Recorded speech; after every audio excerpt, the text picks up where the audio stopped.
Hello दोस्तों, welcome to unique study with PK. आज हम आपके लिए टॉप 500 प्रीवियस ईयर के भूगोल के क्वेश्चन लाए हैं दोस्तों। ठीक है, जो आने वाले आपके सभी एग्ज़ाम जैसे SSC, CGL, video, junior assistant, इन सभी के लिए बहुत महत्वपूर्ण सीरीज होने वाली है। तो वीडियो को देखने से पहले एक बार लाइक और सब्सक्राइब ज़रूर कीजिए। तो आइए देखते हैं आज के वीडियो का पहला क्वेश्चन क्या होने वाला है। पहला क्वेश्चन है, सूर्य तथा पृथ्वी के बीच न्यूनतम दूरी कब होती है? तो इसका आंसर अगर आपको आ रहा है तो आप कमेंट बॉक्स में ज़रूर बताइए। तो पहला क्वेश्चन क्या कह रहा है, सूर्य तथा पृथ्वी के बीच न्यूनतम दूरी कब होती है? तो चलिए बताइए, इसका आंसर क्या हो जाएगा? इसका आंसर हो जाएगा option number D is the correct answer. 3 जनवरी को सूर्य तथा पृथ्वी के बीच क्या होती है? न्यूनतम दूरी होती है। ठीक है, तो अगला क्वेश्चन क्या है, आइए देखते हैं। अंतर्राष्ट्रीय तिथि रेखा किसे कहते हैं? तो इसका आंसर भी आप कमेंट बॉक्स में दे सकते हैं। अंतर्राष्ट्रीय तिथि रेखा किसे कहते हैं? तो इसका आंसर क्या हो जाएगा? 0 डिग्री देशांतर, 180 डिग्री देशांतर। ये बहुत ही अच्छा क्वेश्चन है दोस्तों, ये यूपी ट्रिपल एससी में कई बार आया हुआ क्वेश्चन है। 90 डिग्री देशांतर, 360 डिग्री देशांतर।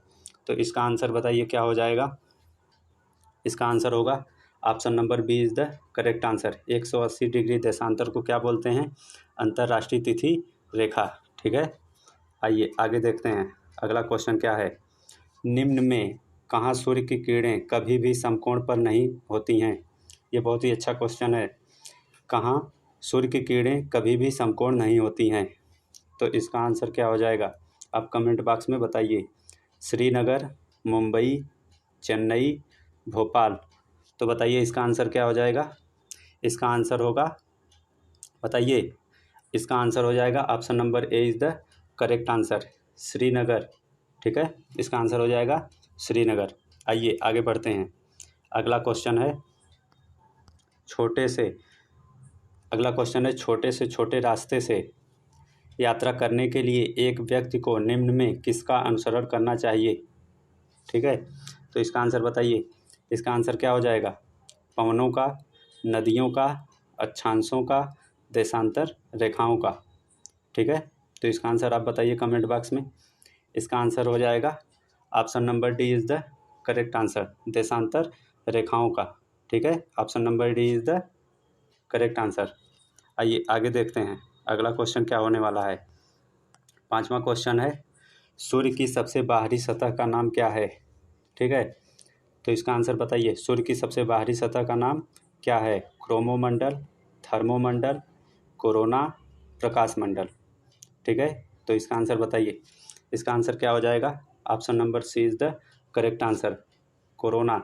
सूर्य की सबसे बाहरी सतह का नाम क्या होता है? कोरोना होता है। ठीक है, अगला क्वेश्चन है, मिल्की वे क्या है? ये बहुत ही अच्छा क्वेश्चन है। ठीक है, और सभी एग्जाम में कहीं ना कहीं पूछ लिया जाता है। तो मिल्की वे क्या होता है? नक्षत्र, ग्रहों की अवस्था, आकाशगंगा, चमकता सितारा। तो इसका आंसर बताइए। इसका आंसर क्या होने वाला है? Option number C is the correct answer, आकाशगंगा। मिल्की वे को क्या कहते हैं? आकाशगंगा। इसका एक और नाम है, इसको क्या बोलते हैं? दुग्ध। इसको क्या बोलते हैं? दुग्ध मेखला। ठीक है, तो दुग्ध मेखला को भी क्या कहते हैं? आकाशगंगा। तो मिल्की वे को क्या कहते हैं? आकाशगंगा। ठीक है, तो अगला क्वेश्चन क्या है, किस ग्रह का नाम रोमन देवता के नाम पर रखा गया?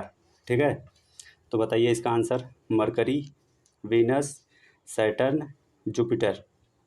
ठीक है, ये सभी ग्रहों के नाम हैं जो कि अंग्रेजी में दिए गए हैं। तो बताइए किस ग्रह का नाम रोमन देवता के नाम पर रखा गया है? तो इसका आंसर क्या हो जाएगा? Option number D is the correct answer, Jupiter.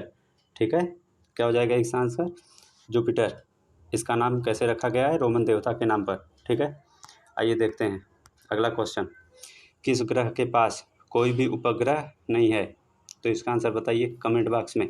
किस ग्रह के पास कोई भी उपग्रह नहीं है? ठीक है, तो इसका आंसर क्या हो जाएगा? बुध और शुक्र। Option number D is the correct answer, बुध और शुक्र के पास किसी भी प्रकार के कोई उपग्रह नहीं होते हैं। ठीक है, अगला क्वेश्चन आइए देखते हैं। दोआब का क्या मतलब होता है? ये बहुत ही अच्छा क्वेश्चन है। तो दोआब क्या होता है, इसका मतलब बताइए। ऑप्शन क्या है, दो पर्वतों के बीच की भूमि, दो झीलों के बीच की भूमि, दो नदियों के बीच भूमि, दो द्वीपों के बीच भूमि। तो इसका आंसर बताइए क्या हो जाएगा। इसका आंसर हो जाएगा option number C is the correct answer. दो नदियों के बीच की भूमि को क्या कहा जाता है, दोआब कहा जाता है। क्या कहा जाता है, दोआब। ठीक है, तो option number C is the correct answer. आइए आगे बढ़ते हैं। अगला क्वेश्चन क्या है, विश्व का सबसे बड़ा द्वीप समूह कौन सा है, बताइए।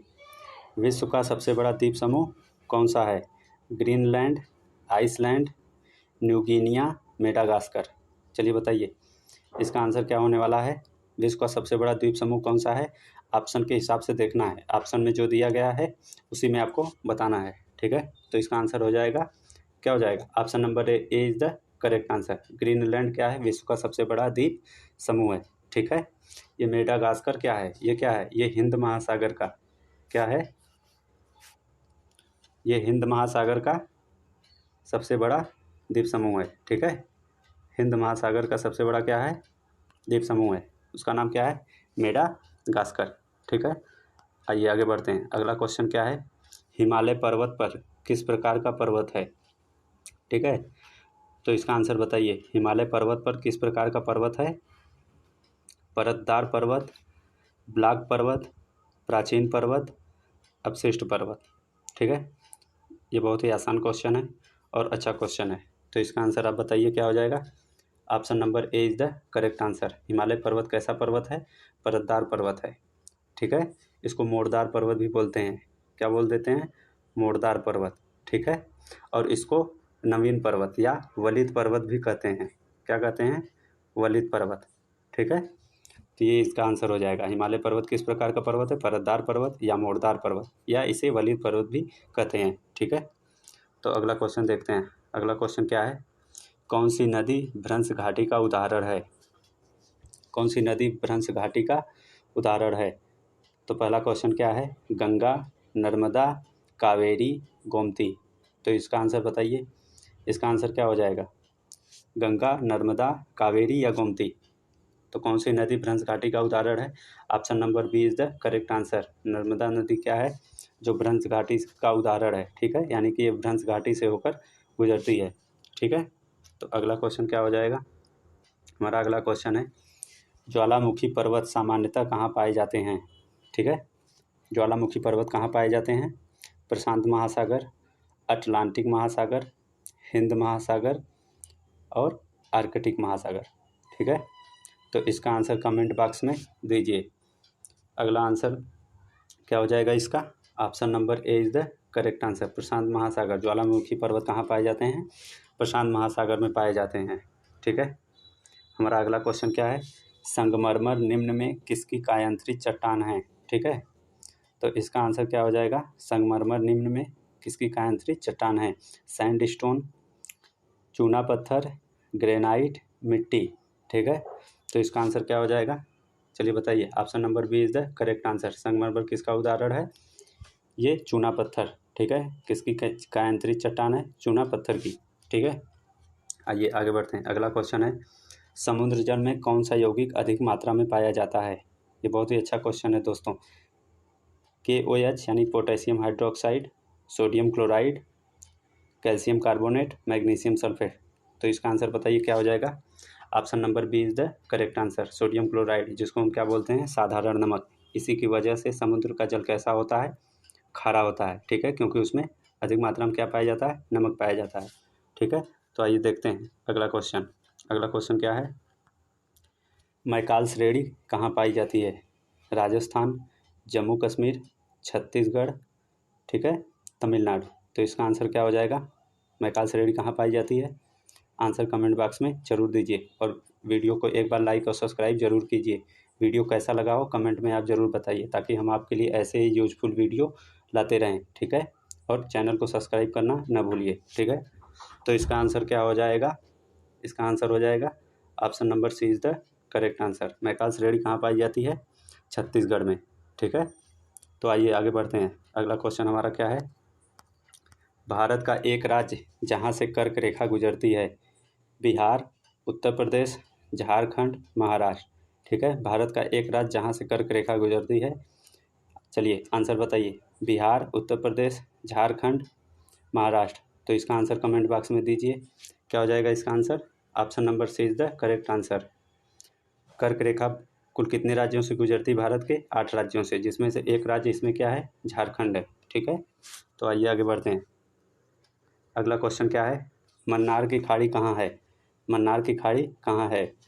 गुजरात के पश्चिम में, तमिलनाडु के पूर्व में, केरल के दक्षिण में, बिहार के पश्चिम में। तो बताइए मन्नार की खाड़ी कहाँ पे स्थित है? ठीक है, तो इसका आंसर बताइए क्या होने वाला है? Option number B is the correct answer. Tamil Nadu के पूर्व में क्या है? मन्नार की खाड़ी है।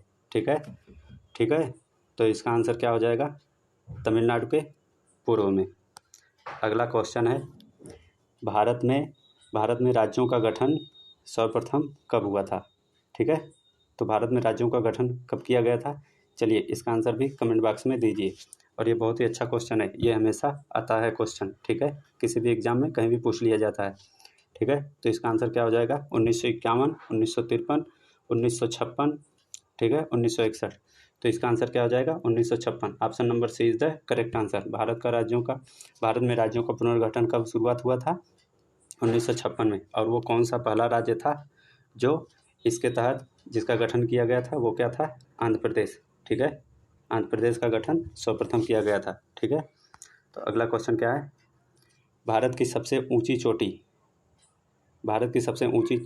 चोटी कौन सी है? ये क्या हो जाएगा? यहाँ पे चोटी है। ठीक है, क्या है? चोटी। ठीक है, तो भारत की सबसे ऊंची चोटी कौन सी है? नंगा पर्वत, अरावली चोटी, केटू ऑस्टिन, कामेट पर्वत। तो इसका आंसर बताइए क्या हो जाएगा? इसका आंसर हो जाएगा केटू। ठीक है, केटू गाडविन ऑस्टिन इसका पूरा नाम है। ठीक है, और ये भारत की सबसे ऊंची चोटी है। इसे क्या कहते हैं? इसे एशिया का रीढ़ भी कहा जाता है। क्या कहा जाता है? एशिया का रीढ़। ठीक है, तो आइए देखते हैं अगला क्वेश्चन क्या है। कुमायूं हिमालय किन दो नदियों के बीच है? ठीक है, बताइए। बहुत ही अच्छा क्वेश्चन है, यूपी TSS 2018 जेई में ये पूछा हुआ क्वेश्चन है, जो कि इसी साल एग्जाम हुआ है और इसी साल इसका ये पूछा हुआ क्वेश्चन है। ठीक है, तो आइए देखते हैं। काली तिस्ता, तिस्ता व सतलज, सतलज व काली, काली व दिहांग। तो इसका आंसर बताइए क्या हो जाएगा? इसका आंसर हो जाएगा क्या? Option number C is the correct answer. Sutlej व काली नदी के बीच क्या है?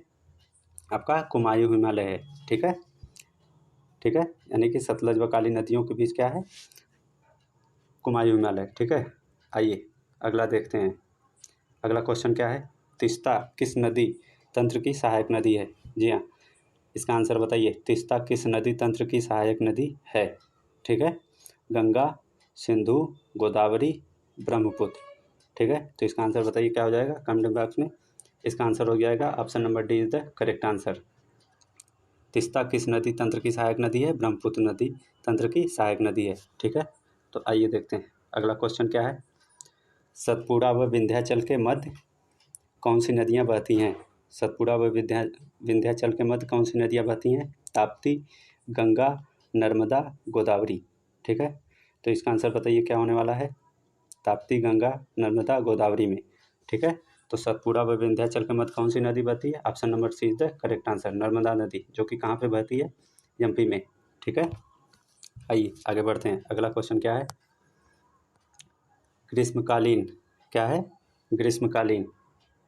ग्रीष्मकालीन मानसून किस क्षेत्र में सर्वप्रथम आते हैं? जी हाँ, बहुत ही अच्छा क्वेश्चन दोस्तों। हिमालय, पूर्वी घाट, पश्चिमी घाट, गंगा का मैदान। तो इसका आंसर क्या हो जाएगा? ग्रीष्मकालीन मानसून सर्वप्रथम कहाँ पे आते हैं भारत में? तो इसका आंसर क्या हो जाएगा? Option number C is the correct answer. पश्चिमी घाट क्या है? पश्चिमी घाट में सर्वप्रथम मानसून आते हैं। ठीक है, आइए आगे बढ़ते हैं। अगला क्वेश्चन क्या है? मर्मगोवा बंदरगाह से मुख्यतः किसका निर्यात किया जाता है? इसका नाम मर्मगोवा है, या मर्मगांव भी बोलते हैं। ठीक है, तो इसमें किसका निर्यात मुख्यतः किया जाता है? मछली का, वस्त्र का, खाद्य पदार्थ का, अयस्क का। तो इसका आंसर क्या हो जाएगा? Option number D is the correct answer. यहाँ से किसका निर्यात किया जाता है? अयस्क का। और ये मर्मगोवा बंदरगाह कहाँ पे है? गाँव से गोवा भी हो जाता है, तो ये कहाँ पे है? गोवा। ठीक है, आप इस ट्रिक से याद कर सकते हैं कि मर्मगोवा बंदरगाह कहाँ पे है? गोवा। तो ठीक है दोस्तों, आज के इस वीडियो का 25 क्वेश्चन जो सभी आए हुए क्वेश्चन थे। ठीक है, तो वीडियो कैसा लगा हो एक बार लाइक और सब्सक्राइब जरूर कीजिए और वीडियो को शेयर करना न भूलिए। ठीक है, धन्यवाद।